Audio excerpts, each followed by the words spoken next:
As we finish on this conversation, they say politics is an expensive affair. How much did it cost you to run for Member of Parliament for Mandera South? It was, especially for, for a constituency like where I come from. Yes. It has 34,000 voters.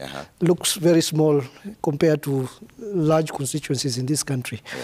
But those people are sparsely populated. You have to travel several kilometers to meet a village of 30 voters, another village of 90 voters, and then you have to do all of that. Yeah. It was quite an expensive affair. How much? But I cannot. Approximate figure. I think it was. I can't put an exact figure on it, but it was running into almost 10 million. 10. Which is conservative by many standards. By all standards. Yeah. There are people in my constituency who spent even up to 50 million, but they didn't make it. So the notion that Kenyan voters just run after money, I think, has also been disapproved in many instances, especially in Mandera. If you look at what my competitors paid vis-a-vis what I've paid, if you look at the question of Bomet, the famous Toto, and riding on boda to do campaigns when people were driving on V8 to campaign against her. So I think people spent money, but mine was very much conservative. But I think the issues that we were selling to the people made a lot of difference, and I think that is true for many constituencies. All right. And Njeri, that was coming to you. Yours is an entire county. How much did you spend as a young person? First of all, Trevor, I want to say that I would like to appreciate the party leadership of UDA in Kirinyaga County, and in specific our current Senator-elect, Kamau Morango, and the MCA, Baragwe Matenge, because those are people who are very intentional in supporting my campaign. So I didn't get to spend much because they would offer me a platform. So for me, I would say my expenses ran into the last days during nominations because of hiring of agents, and the last day of the election because then I had to have people to secure my votes. The status quo remains that you need money to vie for political office in Kenya.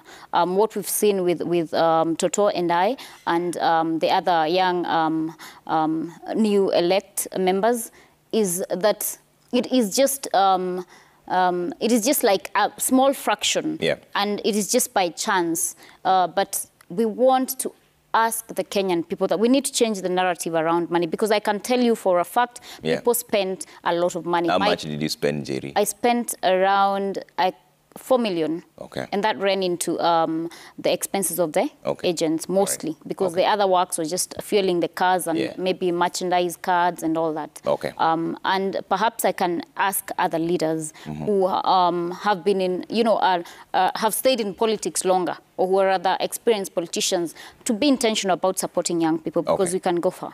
All right, Eddie, how much did you spend as you close? Yeah. So for me, I like being very honest. Yeah. I have a team that I've put in place. I've got a very proper election management team that's required by law, actually. It's actually required by law to have a team that analyzes all this. So I know we did have some in-cash expenses, but we also had some in-kind donations by different people. But because of what I considered, personal opinion, a bungled presidential election, we haven't sat down and, done the tabulation of all our expenses. Of course, we are required by law to provide that, I think, about 3 months from now, about December. So that will come out. But there is something that she said that is extremely important, Trevor, which I think that I need to speak to.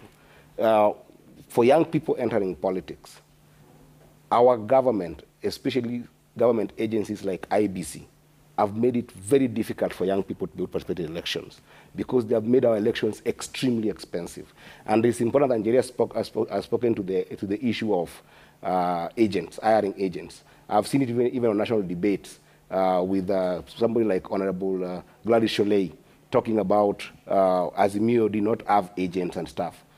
Trevor, the IBC, the use of agents by people who are vying is actually an indictment of mistrust on IBC.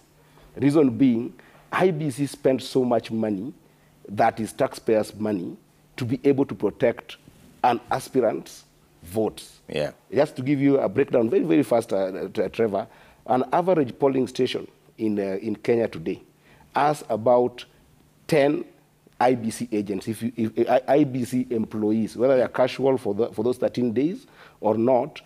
In a polling station, IBC is paid by Kenyans to pay 10 people to be able to protect her vote.